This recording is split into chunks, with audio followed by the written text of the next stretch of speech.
to shit they didn't teach you in high school.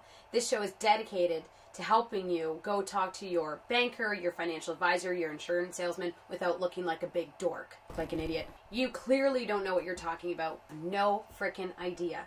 Today we're going to talk about RRSPs. This stands for Registered Retirement Savings Plans. Alright, so this is an RRSP. Well, it's not, it's a box. But let's say it's an RSP. That's it. You don't buy an RSP, it's just there. The government kind of gives it to you. It's based on a number of things. That doesn't matter. What does matter is you take your money, your hard-earned money that you whatever, I don't know, a lifeguard over the summer, or you might have worked at McDonald's, you might have, I don't know, driven one of those Dickie D-bike things. I don't know, those guys are always in shape at least. You could work on a deli counter. You could be, I don't know, I was a server for years. You might be a stripper. I don't know. Anyway, but you take that money and you purchase an investment. It could be through a financial advisor, a bank. It doesn't matter. So let's say this is an investment. Oh, this is a, I don't know, this is a bond fund. You put it in there. We'll get into that later on. You don't have to worry about the investments. Let's just concentrate on this concept. You take another investment and you put it inside your RSP. There you go. You buy some more investments. Years go by, you buy more investments. Oh, look at me, I'm emerging markets. That's exactly what the emerging markets did in 2008.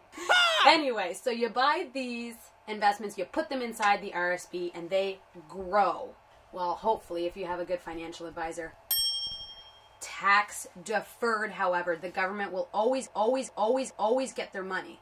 But for now, it's growing in here, and you're not paying taxes on it.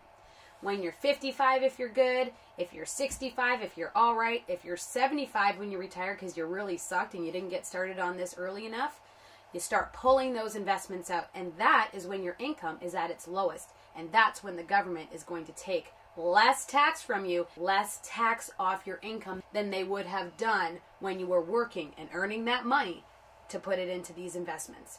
So I hope that explains to everybody out there exactly what an RSP is. And for those of you that didn't understand, keep watching it until you understand. Because if you come into my office and you don't know what an RSP is, and I know you've watched this show, I'm going to give you shit. For those of you that do understand, stay tuned for our next show. I'm going to teach you all the things I learned from Point Break on how to break into a bank and steal all their money. No, we're not. We're going to talk about tax-free savings account, but they're just as exciting.